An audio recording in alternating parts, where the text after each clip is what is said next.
Buongiorno da Leandro Maggi, Rovigo in diretta. Oggi il comune di Portotolle sta festeggiando questa sentenza del TAR che, contro il privato, rivendica la proprietà della spiaggia barricata al demanio dello Stato.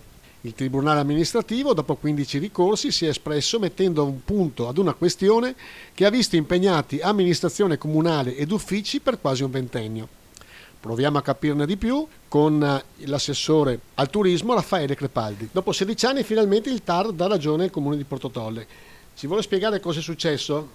Esattamente, dopo 16 anni di ricorsi da parte in un contenzioso, oggi con la sentenza del TAR si certifica che la spiaggia di Barricata, una delle 3 spiagge del territorio comunale di Portotolle, è sicuramente demaniale per il TAR del Veneto. È un grande risultato che ci proietta verso il futuro con la possibilità di stabilire e iniziare la pianificazione urbanistica e poi addivenire, secondo le norme che ci saranno indicate, alle concessioni. Questo farà giurisprudenza per le altre spiagge?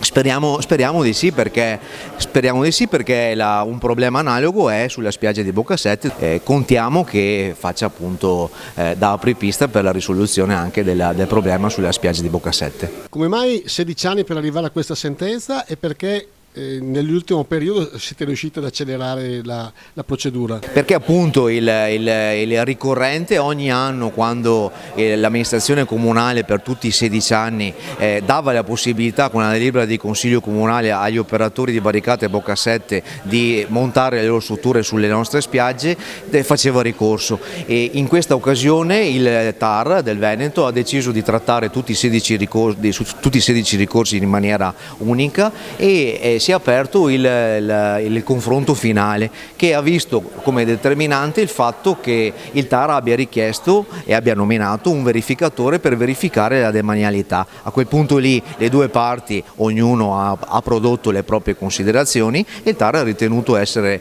più esaustive e fedeli alla realtà quelle dell'ente del comune di Portotolle. A questo punto cosa cambierà per la stagione estiva 2023? La stagione 2023 probabilmente non cambierà nulla, nel senso che entro fine anno daremo, come abbiamo fatto negli ultimi 16 anni, l'autorizzazione agli operatori, visti i tempi che non permettono di fare altro, di montare le loro strutture con una delibera che porteremo in consiglio comunale entro fine anno. Quindi le strutture che ogni anno devono essere smantellate potranno diventare permanenti?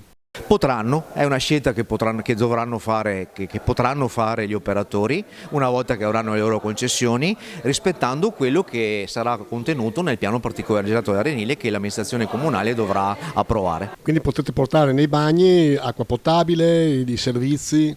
Esatto, adesso l'amministrazione comunale è anche più autorizzata e giustificata nello spendere, visto che la spiaggia è stata declarata demaniale, somme pubbliche per appunto creare infrastrutture e per migliorare le attività sulle spiagge.